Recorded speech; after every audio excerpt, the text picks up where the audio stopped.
चाय की खुशबू अब भी है घर में। खिड़की पे रुका हूँ जैसे कल ही में।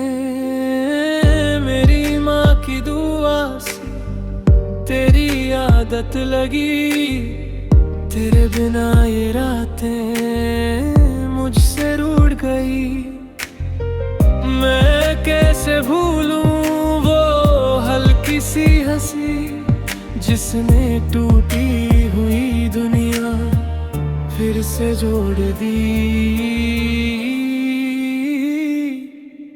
आजा आजा दिल ने पुकारा है।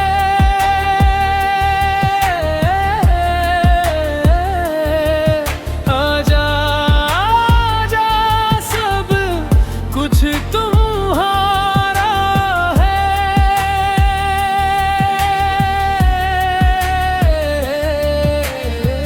तेरे बिना सांस भी है अधूरी। आजा आजा मेरी जान मेरी दूरी।